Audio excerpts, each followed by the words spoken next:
Having Pirate Day here, Pirates of New England, here at the Lafayette Durfee house. And my pirate name is Captain Davy Flint. And what we are portraying here is a scenario of a pirate ship being careened upon a beach.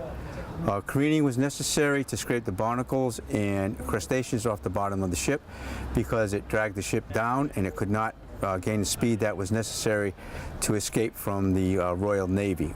So what we have here, we have medical gear, we have food, we have weapons, we have stolen articles. And I'm demonstrating here how cordage was made in the 18th century. Basically, you have 2 or more yarns being twisted together to form a strand, and then you have 3 strands that again are being twisted together to make a rope. And the concept only varies by scale because the rope walks typically were 800 feet long and we're dealing with about 6 to 8 feet here. So as the ropes are twisted together, it puts torque on the strands, twisting them together into rope. So you have the 3 strands coming through, and it would be twisting together as they're manufactured.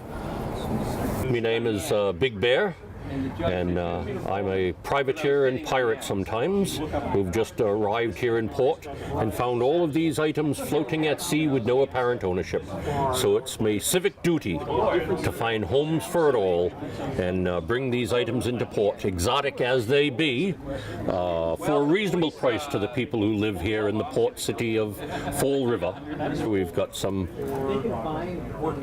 knotted jewelry in pewter, of course. We've got buttons, we've got some trade rings, English style. We've got some large pins, we've got Spanish coins, we've got Dutch ducatoons, we've got pocket knives for those who wish to do some cutting of materials. We've got stamps for those who wish to write some letters. That would be for the educated ones within the colony. And we've got clay pipes also for those who smoke the tobacco. Most magistrates and sheriffs will turn a blind eye as to where all of these items come from. But if any local pirate ship's captain takes local shipping, well, they'll go after him with a vengeance and even use friendly pirates to capture them. I go by Morgan amongst the crew here of the Raven. What we have here on the table are a variety of instruments that would be common to the navigation and operation of the ship while we're at sea. Everything from our navigation maps and so forth. You can see this one we've stolen from the Dutch. It's a Dutch map. Some of the other tools that we have here include our sand glass, which tells us how long we're on watch. And we've got a variety of navigation tools, including our backstaff, cross staff, and so forth. And our ship's compass to be able to keep us on track and get to where we're going. Our traverse log. This is used as a simple methodology by the sailors on board watch to indicate what direction we're going in. This would allow your basically or functionally illiterate sailors to be able to take an accurate log of direction and speed over the course of their ship's watch and be able to communicate that down to their navigator, who could then plot their position on the maps. The chip log. This is used, it's dropped over the back end of the boat, and what happens is the weight holds this down in the water, and this kind of stops behind the ship. As soon as that hits the water, we turn over a sand glass that counts out 28 seconds, and we let this log spin out for the duration of time for 28 seconds. At the end of that time, what we'll do is start to reel it in, and what we'll look for are the little knots in the rope that are every 5 fathoms, or 30 feet, and that is how we indicate our speed. The boarding axe can be used to convince people not to come on board our ship. It can also be used to cut lines that may have fallen down during during a storm, or the pointy end can be used to clear materials off the deck if things have gotten in the way. My pirate name is Francois. I'm master gunner of the ship Raven, and what the master gunner is, he takes care of all of black powder on a ship. That includes cannons, pistols, all black powder weapons.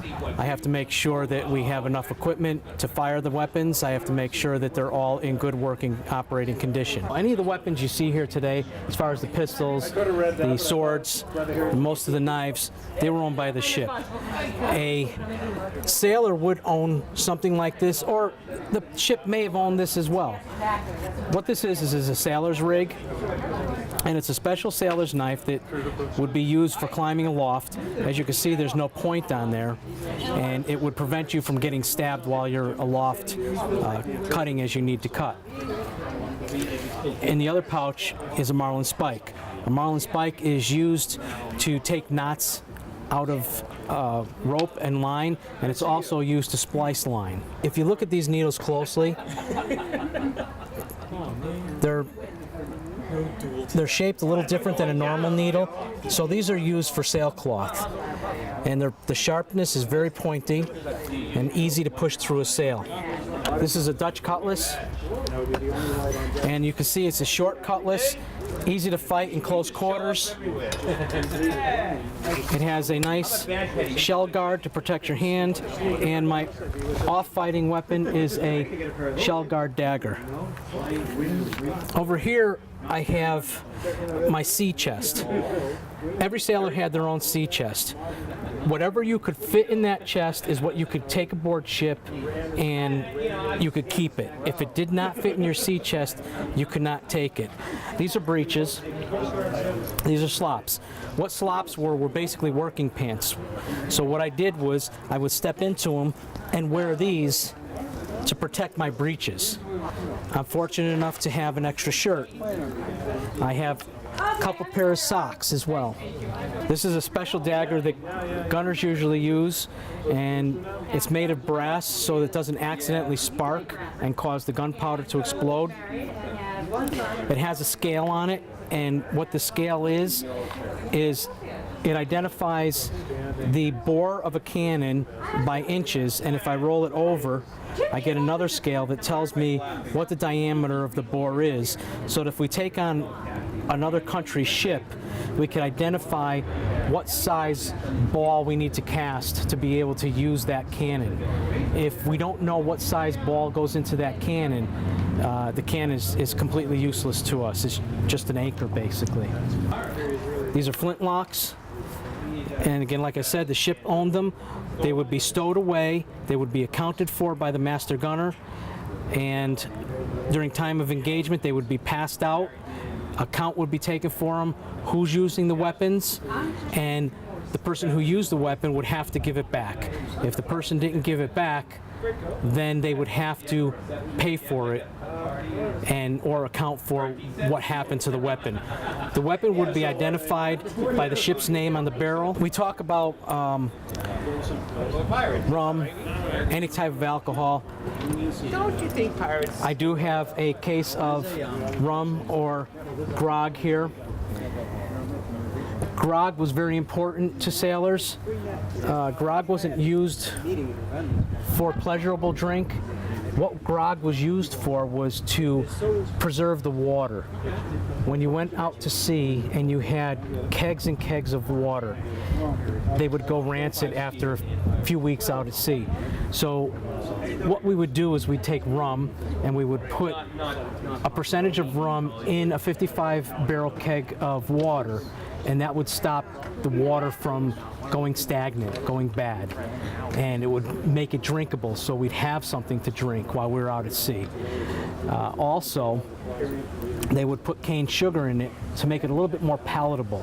So why don't you come down to the Lafayette Durfee House? Our next event will be in October when we do an event on the King Philip's War. And in November we're doing a World War I event, and we're going to have World War I reenactors here. So please come down and enjoy yourself. And I hope you visit on some Sunday afternoons. We're open from 1 to 4.